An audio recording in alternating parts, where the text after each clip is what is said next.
For those of you who don't know me, my name is Amanda. I am relatively new to Maryland. I am serving as the Forage and Pasture Extension Specialist here for the University of Maryland. So today I'm going to be talking about maintaining persistence and productivity kind of over the long term for forage stands. This is something that has kind of become more and more of an issue that's popping up over the years, and we get a lot of questions about stand persistence and stand longevity and how to kind of maintain that stand over a long time. And we'll be talking today about kind of both pasture and hay. So we'll see that some of these concepts apply to both. Some are a little bit more pertinent to one or the other, but we'll try to tie everything in together. So, when we think of forage production, everybody's probably heard of, the concept of the yield quality trade-off, and really how that's kind of the unavoidable reality behind forage production. We can cut our forage earlier at a lower maturity and have a higher forage quality, but a lower yield, or we can wait and cut it a little bit later, increase that yield content, and have a slightly lower forage quality.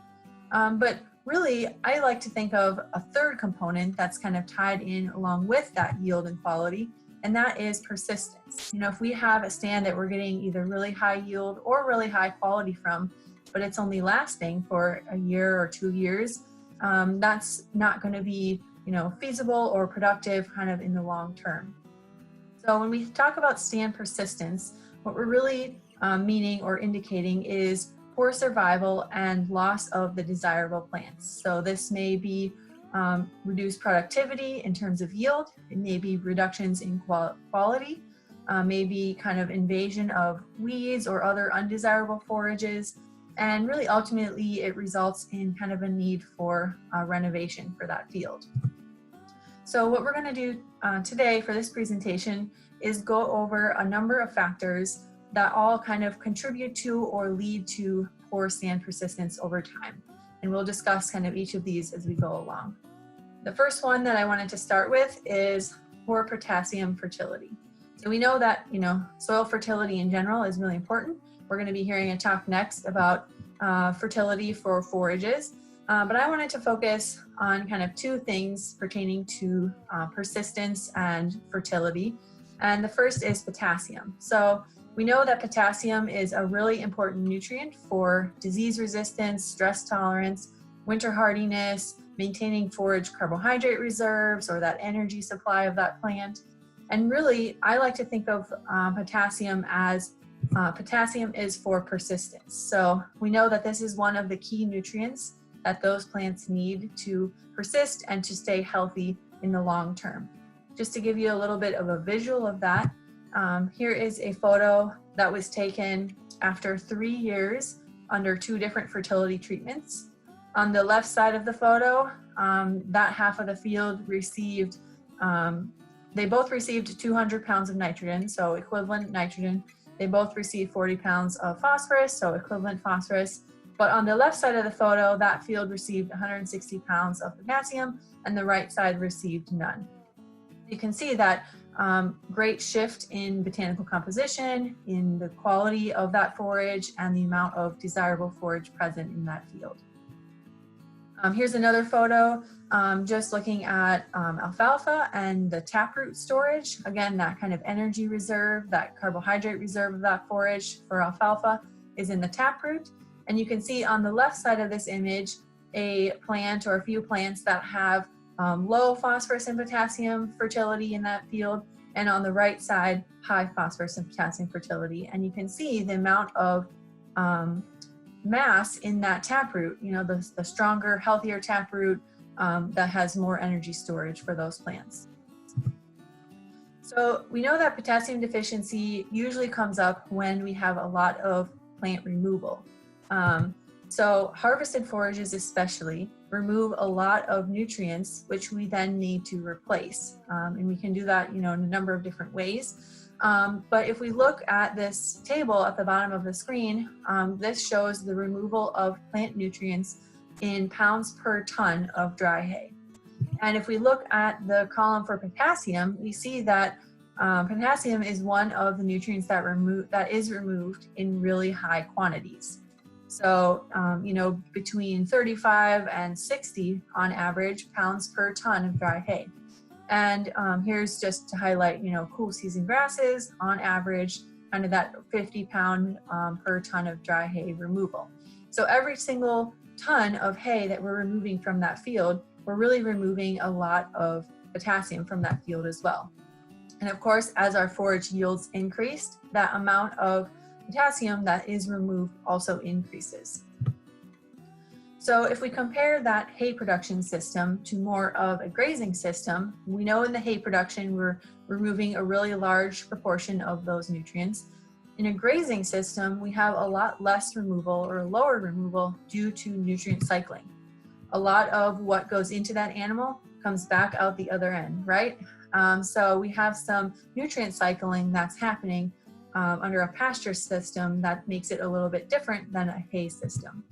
So just to put a few numbers behind that, if we look at hay production on the left versus pasture production used for beef production on the right side, we see that if we have a field with 3 tons per acre yield, so 3 tons of hay on that 1 acre will remove on average 150 pounds of nitrogen, 18 pounds of phosphorus, and 120 pounds of potassium. If we compare that to what we could produce in beef and what the beef from those animals are removing from those fields as we remove those animals and take them to slaughter, that 500 pounds of beef removes only 16 pounds of nitrogen, 5 pounds of phosphorus, and just over 1 pound of potassium. So we can see kind of that huge difference between these two different production systems, and that all comes back to that nutrient cycling, that recycling of nutrients that's going through that animal and being deposited back onto that field. The other consideration though for grazing is how are those nutrients being redistributed? We know that, oftentimes we see fields that look like this, right? We have, those little clumps where manure or urine has been deposited and supplied extra nutrients to that spot, and we can see those kind of throughout the field. If they're throughout the field, that's maybe a good thing, but we also oftentimes see instances like this, where we have all of those animals congregating, whether that be a shade source, a water source, a feed or mineral type of source, etc. They're depositing all of those nutrients kind of in that one area rather than kind of uniformly across that field. So even though those nutrients are being recycled, they're not being recycled and redistributed uniformly. They actually did a study several years ago looking at the rotation frequency and if you implement rotational grazing versus continuous grazing, how that affects the distribution of manure across that field. And what they found is under a continuous grazing system, so one big field, all the animals were in that field, the number of years it took to get 1 pile of manure per square yard was 27 years. So you can see that really affects the redistribution of those nutrients. If they switched to more of a rotational grazing system, they could really greatly decrease that amount of time. So a 14-day rotation or every 2 weeks took 7 to 8 years to get 1 pile per square yard. If they go all the way down to a 1-day rotation, it took as little as 1 to 2 years to get 1 pile per square yard. So just another consideration when we're thinking about fertility and nutrient distribution and how we can use grazing management to our advantage when it comes to that. So just for people who might not be aware of what a potassium deficiency might look like, we're not going to get into it a lot, but I just wanted to show you a few images of what a potassium deficiency might look like. For something like a clover or a legume, you might see kind of whitish spots along the outer margin of the leaves. In a grass, you might see kind of a yellowish or pale green kind of streaked appearance, a yellowing or browning of the leaf tips. And if we compare that to something like a potato leafhopper, Here's a picture of an alfalfa leaf. On the right side, we have the potassium deficiency, so that kind of whitish or pale green appearance along the outer margin of those leaves, versus the potato leafhopper damage will look more kind of centrally into that leaf. So when we think of potassium, like I said, it's a really important nutrient for disease resistance, stress tolerance, winter hardiness, all of these things. It's really one of the most important ones for overall plant health and longevity. So, if you think about kind of real estate, they always say, location, location, location, that's really important. When it comes to forage persistence and forage stand longevity, I would say potash, potash, potash would be our slogan for that.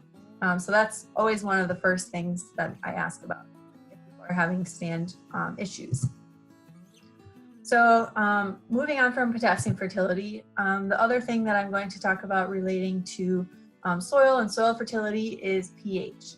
And this is because we know that the soil pH affects the utilization of all of our other minerals.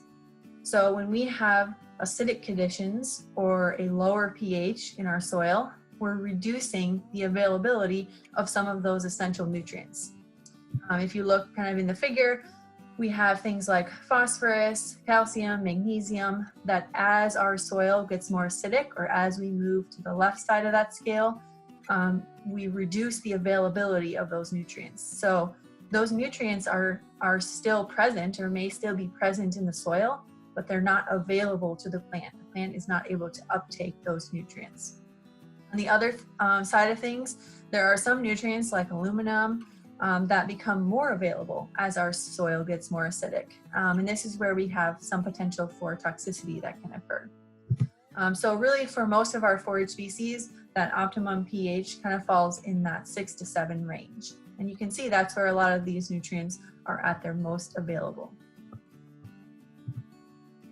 So one other thing to think about with acidic conditions is we can also reduce root growth and development. So you can see from this figure, on the far left side, we have a soil pH of 6.5, so kind of within that optimum range. And in the middle and on the right, we have a more acidic condition, so a pH of 5.2 or 5.5.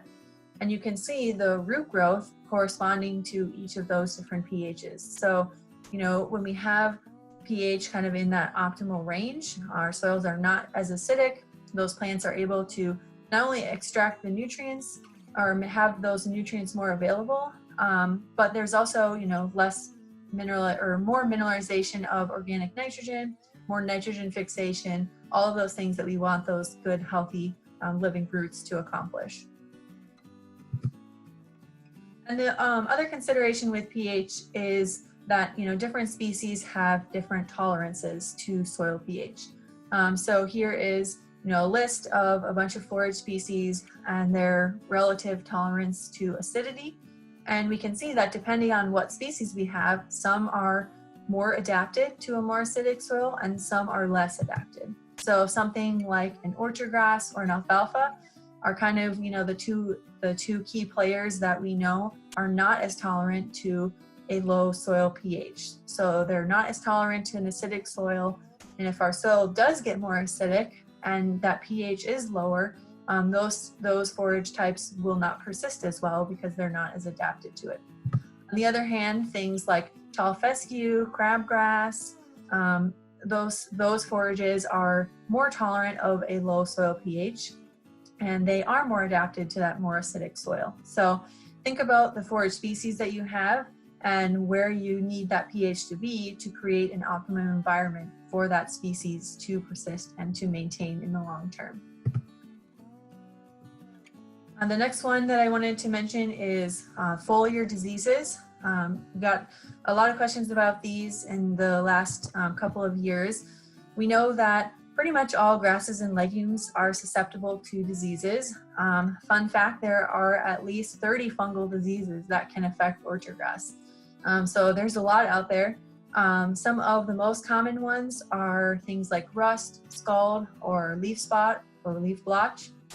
You can see photos along the bottom of what those foliar diseases might look like, an example of those. But when it comes to foliar diseases, really the problem happens when those fungal pathogens need to get energy. So in order to do that, they basically access the total non-structural carbohydrates within that plant tissue. So they steal energy from those plants in the form of those non-structural carbohydrates. What this means is that those foliar diseases lead to a reduction in forage quality because they're using that energy. That means that our forage has a lower non-structural carbohydrate, and as a result, when we lower one component, a lot of times other components come in a greater concentration. So by lowering that non-structural carbohydrate content, we oftentimes increase the fiber content of that forage. One study showed, for example, a 36% total non-structural carbohydrate reduction for plants that were inoculated with a foliar disease.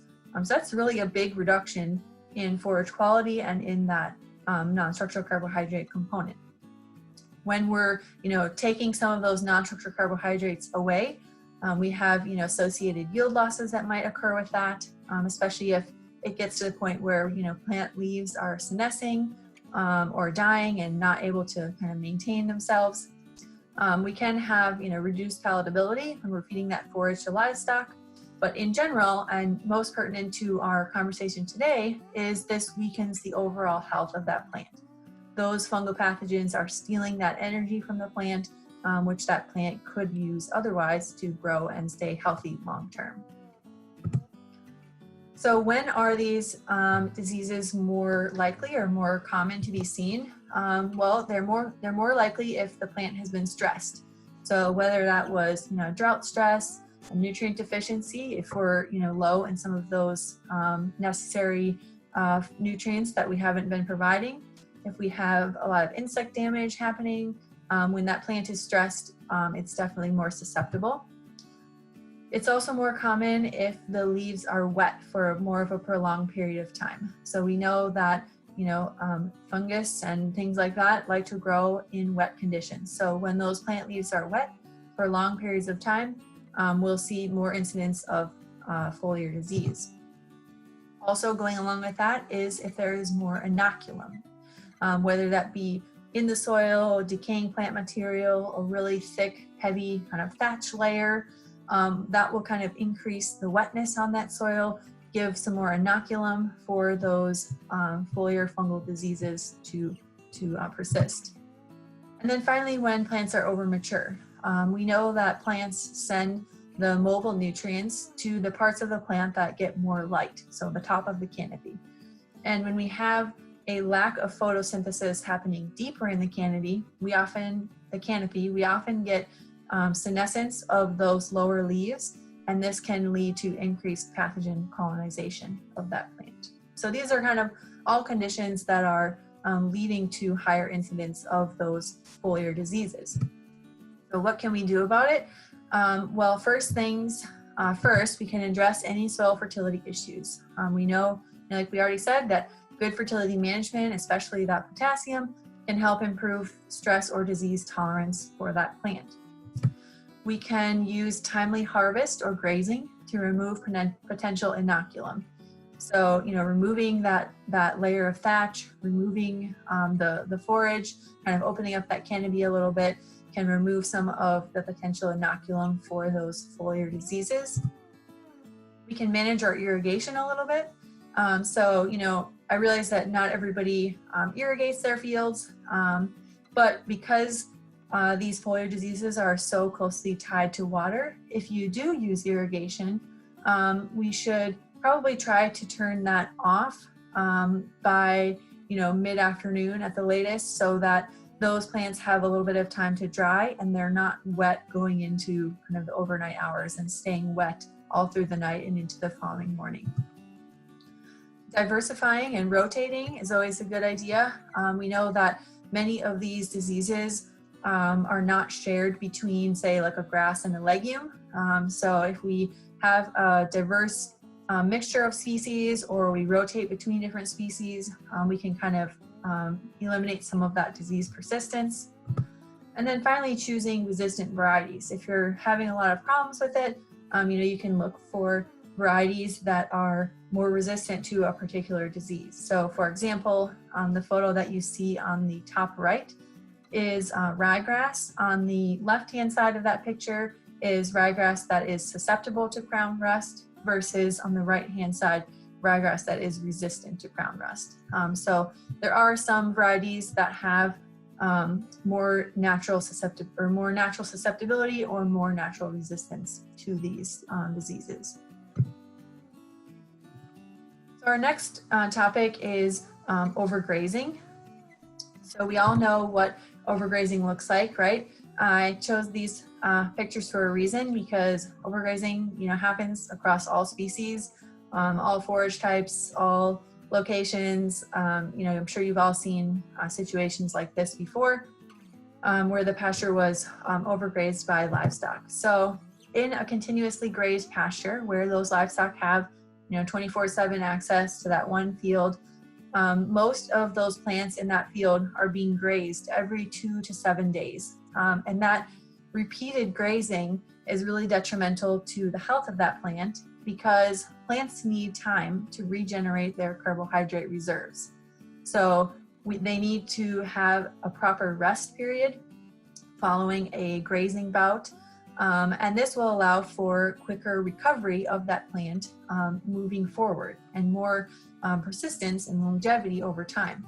So to kind of put a little bit of a visual perspective to that, here is some plants that were grown in a greenhouse.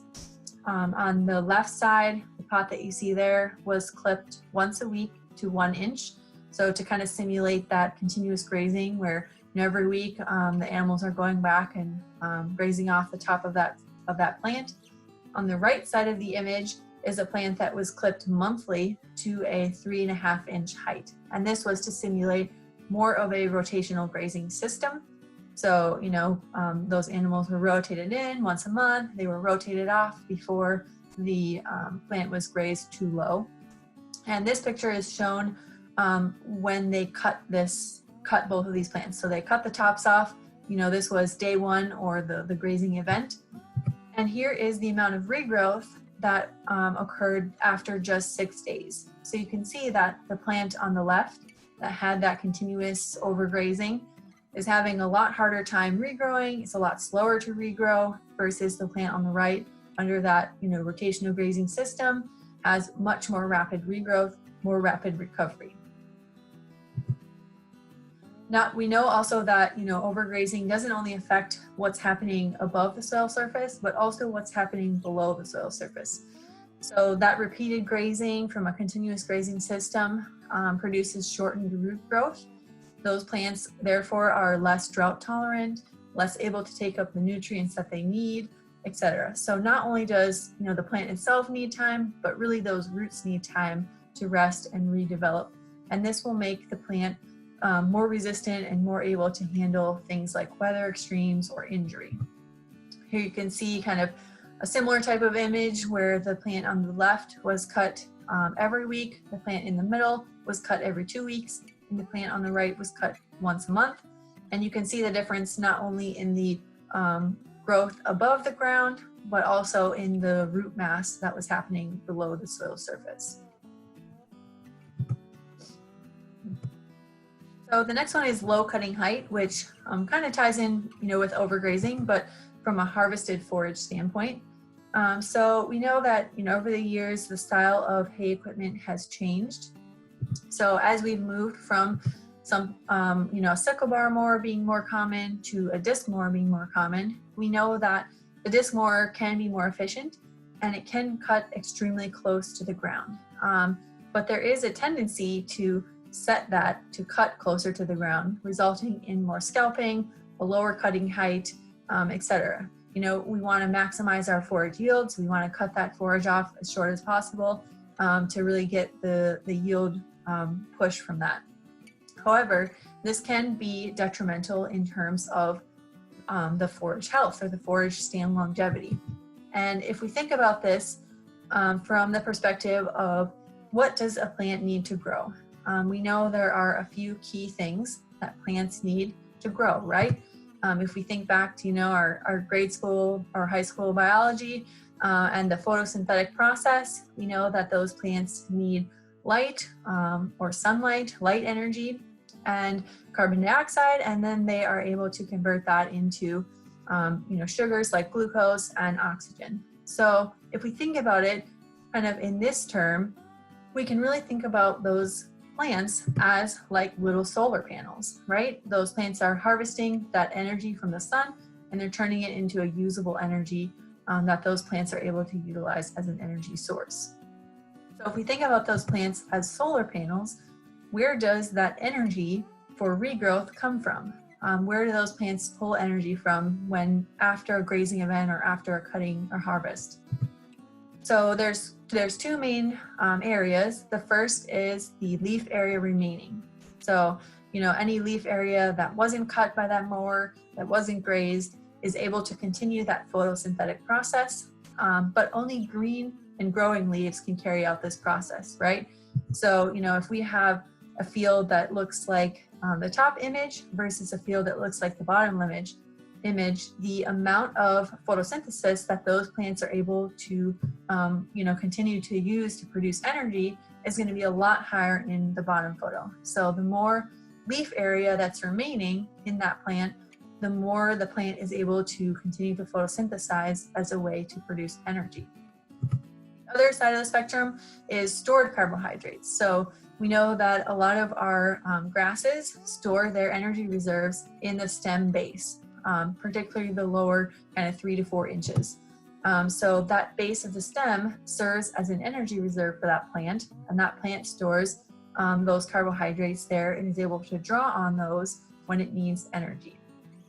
So if we think about those kind of two energy sources, if we use a lower cutting height, say we have a 1 or 2 inch cutting height, that leaves not only less leaf area on that plant to be able to continue to photosynthesize, but it also means that we've eliminated some of those stored carbohydrates. So there's less photosynthesis happening and less carbohydrates and storage remaining in that plant. A smaller circle, if you will. If we look at a higher cutting height, we have instead more leaf area that's left for photosynthesis, more stored carbohydrates that's remaining in that plant, and a larger circle or a larger resilience from that plant, more capability to produce energy. And if growing conditions are great and everything is working really well and the plants have proper fertility and all those other factors are appropriate, then maybe the lower cutting height might not seem as detrimental right away. But when you have things like drought or other factors that are also kind of compounding those detrimental effects to that plant, that's when you can really see a difference. So for example, we may see a field that looks like something on the bottom left with that lower, this was a 2 inch cutting height, kind of in the heat of the summer, in the drought, it's looking like that stand is going to really struggle or not survive. Versus the image on the right was more of a 4 inch cutting height. And you can see those plants are going to be much happier going through, coming out of that drought. So cutting height, again, similar to grazing, also affects kind of what's happening below the soil surface.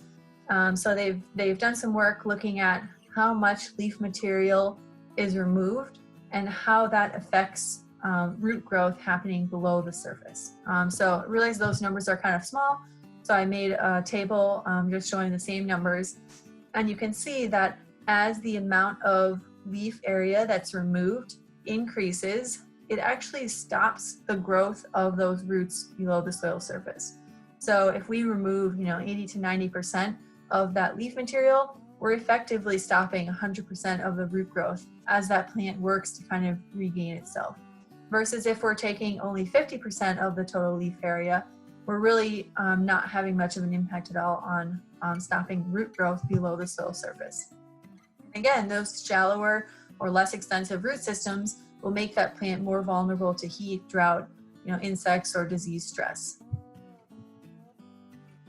So they did some work looking at this cutting height and how it affected the daily growth rate. So you can see here, the two vertical lines represent two different cutting heights that were used. So a cutting height of 2 inches on the red dotted line, and a cutting height of 4 inches in the blue dotted line. And what they wanted to do is see how those different cutting heights affected the rate of growth following cutting. And what they found was, for the 2-inch cutting height, it took 64 days following that cutting event for that forage to regrow and produce 1 ton of forage. If they used a 4-inch cutting height, it only took 40 days for that forage to regrow and produce 1 ton of forage. So by leaving a little bit more forage in that field, it may seem like, you know, we're wasting or we're missing out on some yield, but it's going to help the health of the plant enough that that plant will be able to regrow and regain that forage much quicker. And that's is kind of the basis behind, you know, all the sayings that you hear, grass grows grass, or take half, leave half. You probably heard, you know, forage specialists or people in the forage industry saying things like that before. And this is kind of, you know, the fundamental behind that. If we leave a little bit more forage in that field, it helps not only the health of that plant, but it also helps it, you know, regrow and reproduce faster. Finally, just to look at some research on cutting height for actual stand persistence. This was a study that they did over in Kentucky, and there was different fertility treatments, which are the different colors of green bars that you see. We can ignore those for purposes of our talk today and look instead at the groups of columns. So we have a 1/2-inch cutting height on the left, a 2-inch cutting height in the middle, and a 4-inch cutting height on the right. And this is the persistence of that stand using those different cutting heights. So you can see that when we cut that stand at a 1/2-inch, really low cutting height, we only had, you know, 20% persistence long term. Versus if we used a 4-inch cutting height, we basically maintained almost 100% or 100% of the persistence of that. So switching from cutting height into kind of some things like weather conditions. You know, we heard a lot about earlier today how weather conditions can influence you know, our management strategies and things we can do with our operation. So we know that weather conditions do play a role. Obviously, if you have something like this, that's not perfectly ideal, right? But we know that, you know, maybe that's an extreme example, but extreme weather conditions do happen. You know, we have really wet periods where that field may get really torn up from, you know, livestock being grazed on it. If we didn't have another option for a place to put them, we can see weather conditions like winter kill affecting the longevity of our stand, drought. All of these things are things that those plants, you know, have as a stressor as we move through from year to year. So if we look at kind of weather conditions over time, this is some data out of Blacksburg, Virginia, and they looked at not only the average maximum temp across, you know, different decades in the summer months, but they also looked at the average minimum temperature. And you can see that both the average maximum and the average minimum, you know, has gone up over the years in all of the months, especially, you know, in those heat of the summer in June or July. And this can be really detrimental, especially for, you know, us in this region, as we're kind of, you know, in the mid-Atlantic, in that transition zone. We have a mixture of cool season and warm season forages. That those high temperatures can be really hard on those cool season forages and really affect their persistence or their longevity. So just to show you like the influence of that temperature on forage growth, they did a project where they, you know, similar to the greenhouse study that we saw earlier with those plants in the pots, this study also had potted plants, and they looked at two different cutting heights, you know, which you can see the 3-inch and the 1-inch cutting height on the left and right. And then they also looked at the temperature. So they kept these plants under different temperatures, with the two plants on the left being kept at 68 degrees Fahrenheit and the two plants on the right being kept at 95 degrees Fahrenheit. And this picture was taken 11 days after defoliation. So 11 days worth of regrowth after a cutting. And you can see that not only did the cutting height affect the regrowth of those plants, but the temperature also played a role. The two plants on the right that were in that much higher temperature were much slower to regrow and took longer to recover following that defoliation. And that did affect the amount of yield or biomass that was produced. So you can see, the two blue bars with the cooler temperature had higher regrowth. They had more regrowth compared to the two red bars, which were at the higher temperature. So temperature does play a role in this. And this is important to us because those high summer temperatures can reduce the persistence and the survivability of our cool season grasses. We have, that general growth pattern for our cool season grasses with the most forage production happening in the spring and the fall when the weather is cooler, and that traditional kind of summer slump happening in the middle of the summer when things slow down. So again, like I mentioned, we're kind of in that transition zone. Those high temperatures can be really hard on those cool season grasses. And one thing that we think about is using that defoliation height or that cutting height to our advantage. So there's been a lot of work in the last few years looking at if you increase the height that you're defoliating that plant at, whether it's through grazing or cutting, you can help to moderate the temperature at the soil surface. So the theory behind this is that a higher cutting height means that there's more plant material left to kind of shade that soil surface, protect it, keep it cooler, versus a lower cutting height may, reduce that amount of leaf area remaining and result in more exposure of the soil to sunlight and a higher, temperature at the soil surface. So they have looked at this and actually used temperature probes to, take temperature both at the crown of the plant and also down in the soil. And this particular study is one from the University of Kentucky, and they measured crown and soil temperatures, and they also looked at a cutting height of 1 inch versus 4.5 inches. And what they found was on hot days, the crown temperature between that high and low cutting height could be 10 degrees or even more different. So just changing that cutting height really impacted the temperature of that plant at the crown of the plant or at the soil surface.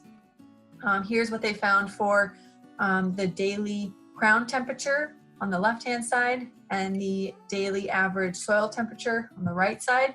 You can see from the bars, they had a 4.5 inch cutting height that was cut once a month in the gray, 4.5 inch cutting height cut once a week in the green, and a 1 inch cutting height cut every week in the red.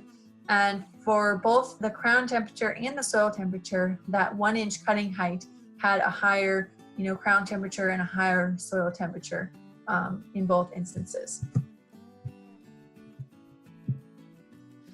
What they also found was they noted a shift in botanical composition with that 1 inch cutting height treatment away from the cool season grasses, which was tall fescue for this experiment, and towards crabgrass, and other kind of undesirable forage species. So not only did that temperature play a role, or that cutting height play a role in the temperature, but it also affected the composition of that field. Kind of going a little bit along with weather conditions is another management strategy that we have, harvest timing. We know that the length of our harvest interval, or the amount of rest we allow between cuttings, can affect the longevity of that stand. This figure is based on alfalfa, but a similar concept could be applied to other forages. For alfalfa in particular, a lot of those energy reserves are stored in the plant roots. So alfalfa has that deep taproot. That's where a lot of the energy reserves for alfalfa is.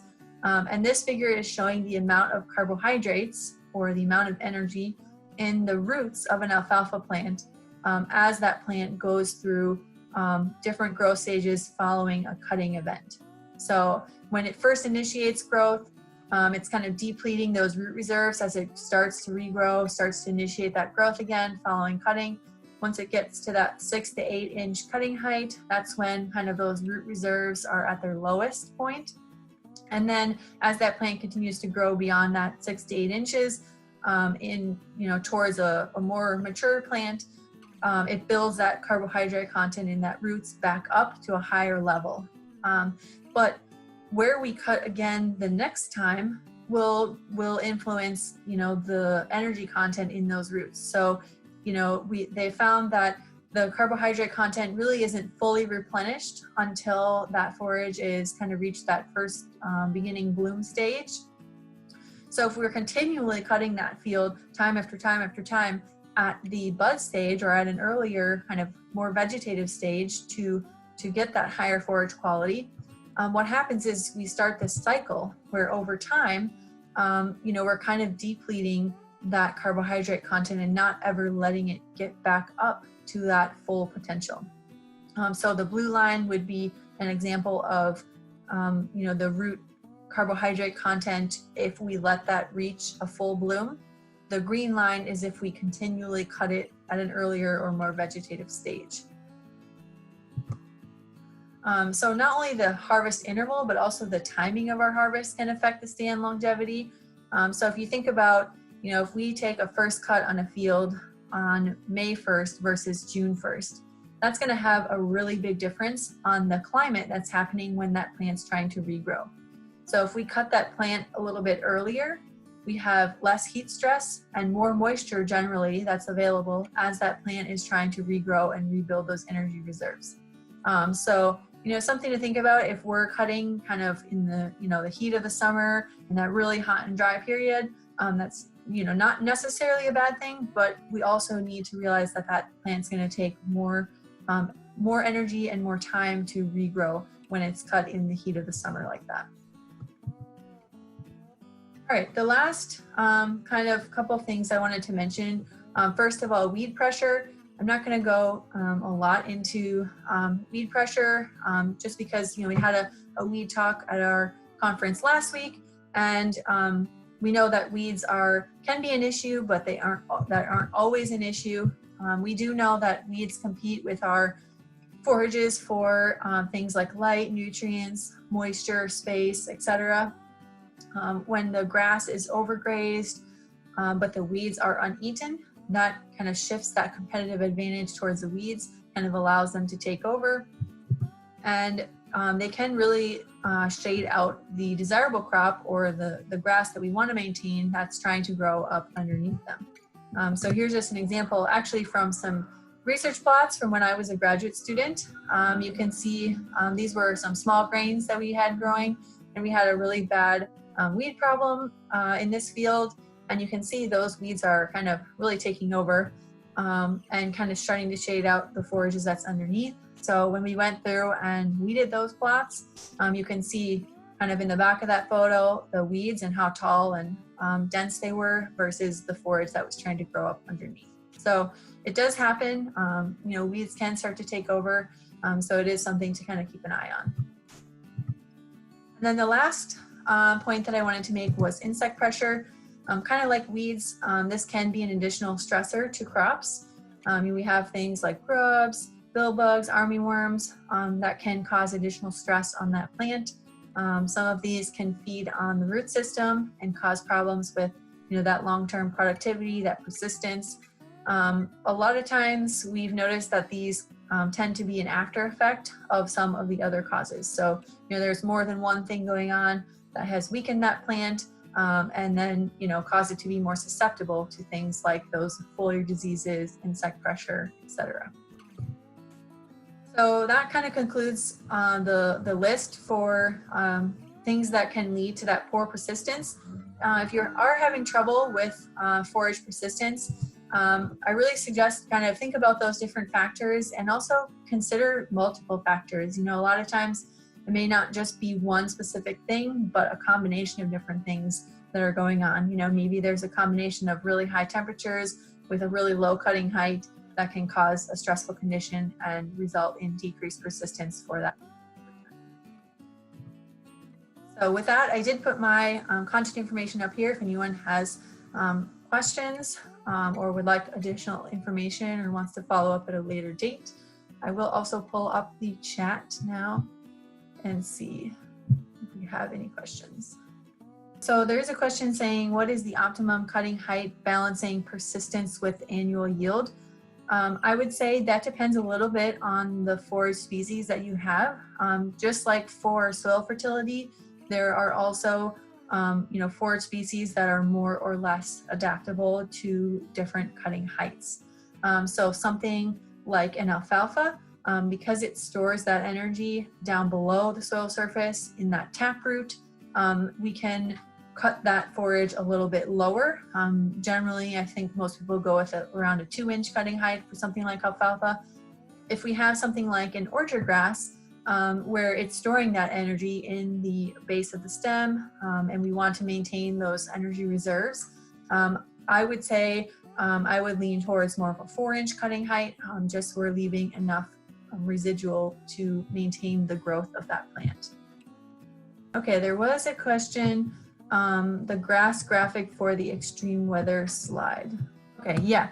So basically, the point of this slide was, this top image is kind of showing the growth pattern for our cool season forages. So we have, much more growth happening kind of in that spring period and in the fall period when the weather is cooler, a little bit wetter, kind of more optimum conditions for our cool season forages. And we have kind of that period in the middle, in the summertime, where forages go through kind of what's referred to as the summer slump, where they're a little bit less productive. They kind of go through a little bit of a depression, if you will, in the summertime where they aren't growing as rapidly. And here in Maryland and kind of the mid-Atlantic region, we kind of see, I think, a little bit more of an extreme effect of this because we're located kind of in that transition zone. So we're at the lower end of where cool season grasses kind of predominate, the northern half of the country. And we kind of are in a unique spot where we can still have a lot of success with cool season forages. We can also grow, different types of warm season forages. But because we do get that extra heat in the summer, being a little bit further south, sometimes that can be detrimental to those cool season forages. So one of the things that researchers are looking into is using the cutting height of the forage to kind of help moderate that temperature effect. So cutting the forages a little bit higher, leaving a little bit extra forage leaf material behind in the field to help keep that, that soil surface cooler and help those cool season grasses kind of get through that heat of the summer. So in our area, when is the best time to overseed grass hay to improve the stand, fall or spring? So in my experience, both fall and spring can be successful.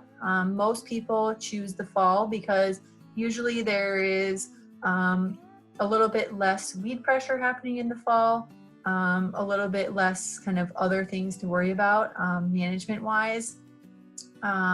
And you don't risk kind of getting into too late into the spring where you can kind of get into those really hot summer temperatures. That being said, I have also seen a lot of really successful spring establishments or spring overseeding. You just need to make sure that you do it early enough that those forages can start to get established before you get into kind of the heat of the summer, at least with cool season forages. The other thing with overseeding is to be successful, you really need to make sure that you've kind of created an opportunity for those overseeded forages to grow. So, you don't want them to be outcompeted by, weeds coming in or your existing stand kind of shading them out. So, using a little bit of weed control before you're overseeding and also, using either a low cutting height or a little bit of extra grazing pressure to kind of set the existing stand back a little bit before you go ahead and overseed are kind of some good things that will help.